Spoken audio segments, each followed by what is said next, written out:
যোৱা 27 তাৰিখে মোৰ মা 28/3/2024 ঢুকাইছিলে।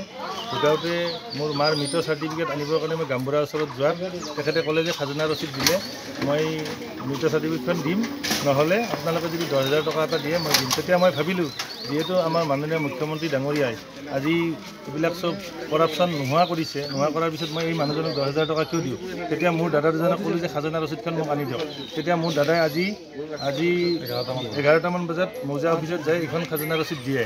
লৈ আহি কিনে গাম্বুৰাৰ ওচৰত যোৱাত তেখেতক ক'লে যে এইখন খাজনা ৰচিদ খুজিছিলে, এইখন দিলোঁ, এতিয়া চাৰ্টিফিকেটখন দিয়া। তেতিয়া তেখেতে ক'লে যে তহঁতৰ মা এইটো চাকৰিপ্ৰাপ্ত পেঞ্চনপ্ৰাপ্ত মানুহ, LIC বহুত পইচা পাবি, গতিকে মূল ফিজটো মোক লাগিবই।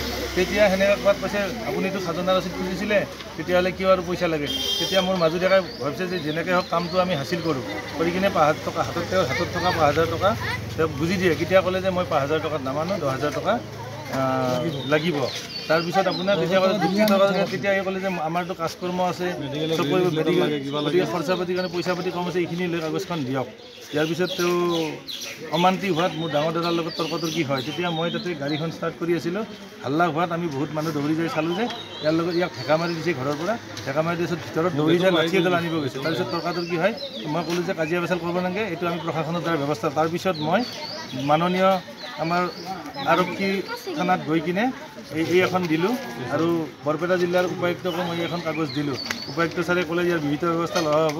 আৰক্ষী প্ৰশাসনৰ মানুহ আহি ইতিমধ্যে ইয়াতে ইনকুৱাৰী কৰি গৈছে।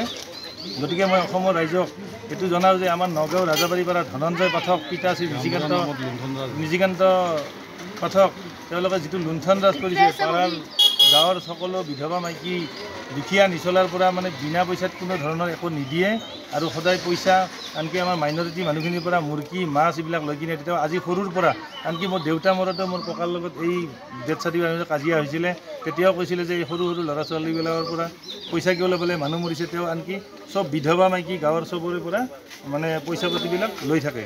গতিকে মই মুখ্যমন্ত্ৰী মহোদয়ক অনুৰোধ জনাইছোঁ, এনেকুৱা গাম্বুৰাৰ এগেইনষ্টত বিহিতমূলক ব্যৱস্থা ল'ব লাগে আৰু ৰাইজে ইয়াৰ ওপৰত সঠিক সিদ্ধান্ত ল'ব লাগে, যাতে আমাৰ নগাঁও ৰাইজেও গোটেইখিনি যাতে। আৰু DC মহোদয়ে কৈছে এইটোৰ ওপৰত এটা সুইনকুৱাৰী হ'ব আৰু অসমৰ ৰাইজক মই সামাজিক মাধ্যমৰ জৰিয়তে এইটো জনাওঁ যে এনেকুৱা গাম্বুৰাই যাতে কোনো দুখীয়া নিচলা মানুহক কোনো এনেকুৱা অন্যায় কৰিব নোৱাৰে, তাৰ উচিত ব্যৱস্থা ল'ব লাগে।